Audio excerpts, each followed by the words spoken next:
The voice of the drum calls. It sings a song of those who came before us and those to come.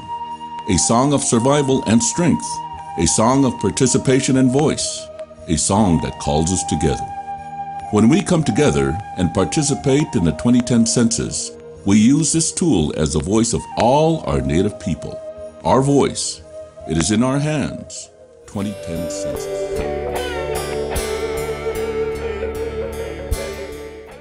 And welcome to this edition of the Native News Update on this Wednesday, May 5th. I'm your host for today's program, Paul DeMain.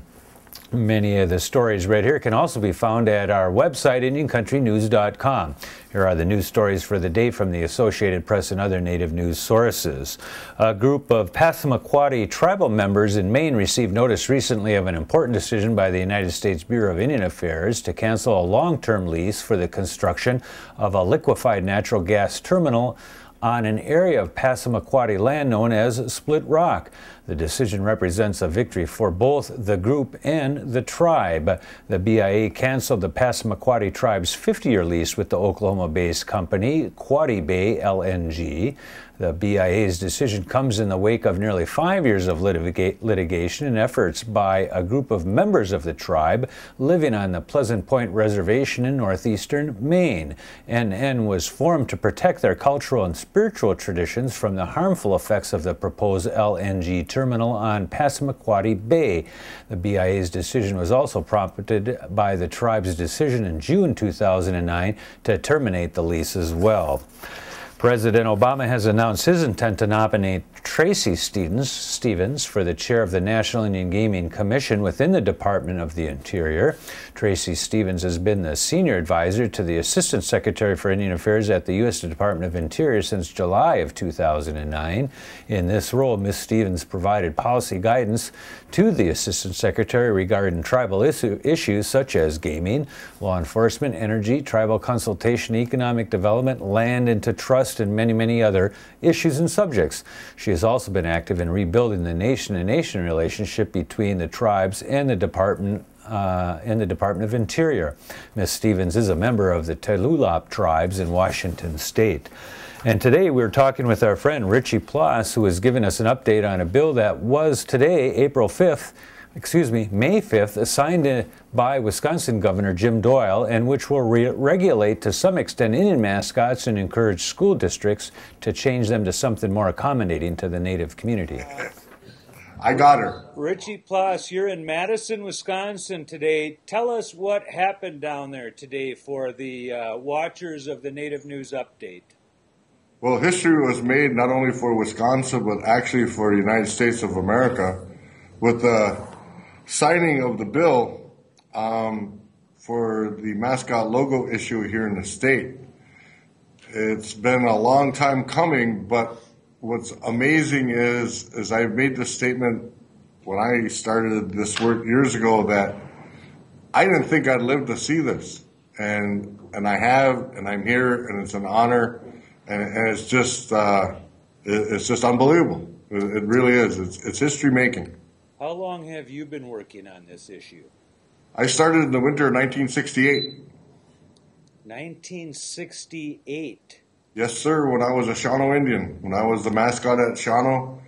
And, of course, some pretty rough things happened to me, so that's when I stopped it and made the decision to say this isn't correct. I went into it somewhat reluctantly, but I went into it proud of being Menominee. I went into it proud knowing that the word Shawano is a Menominee word. But again, is when we traveled out of Shawano, went to a different city, and the things that happened, and from there, it just went downhill. Tell me something about what happened. Give me an experience about how a mascot can be used in a negative way. Well, we traveled to Kokano, Wisconsin for a basketball game. And when I led the team out of the locker room, the whole gymnasium stood up and started to laugh. And I kind of freaked.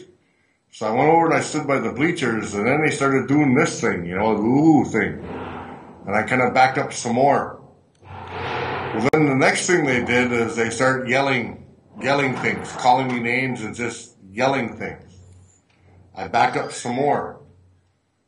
But then they started throwing paper cups and stuff, and I didn't know how to react to that.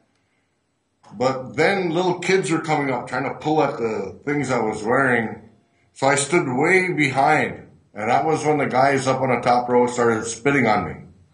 And that's when I ran into the locker room, changed, and I said, I ain't gonna do this no more. This isn't honor. This isn't being shown honor.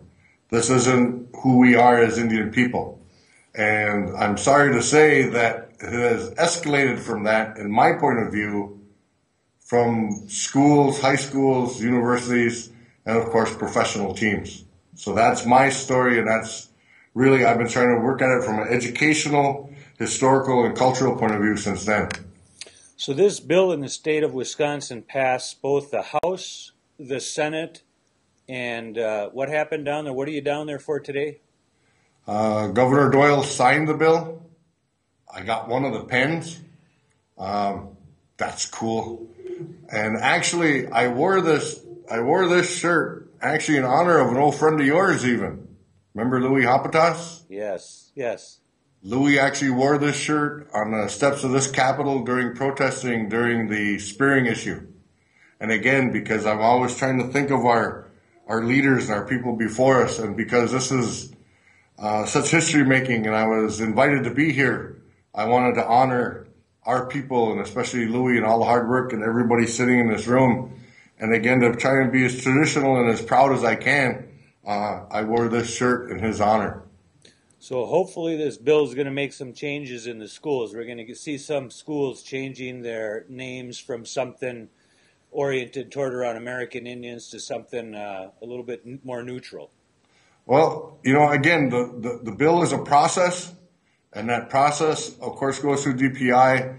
But yes, the end result is that I really, really do hope that it goes in the direction that we all want it to go, and I think it will. There will be rough roads to follow for a while. Matter of fact, a lot of us sitting here, including my friend Barb Munson, is still getting some disparaging emails, and I still get some comments. But what's really great is to be able to sit here and say, you know what?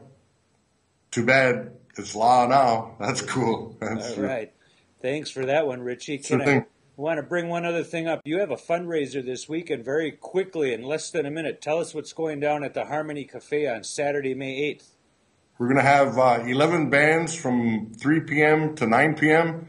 It's a fundraiser for the ceremonial walk that I'm doing this summer from Lake Poygan to the Menominee Res. We're going to have raffles, silent auction, Indian tacos. We found a couple kids on the way down. We're going to try and sell them. So, you know, anything to raise money. So.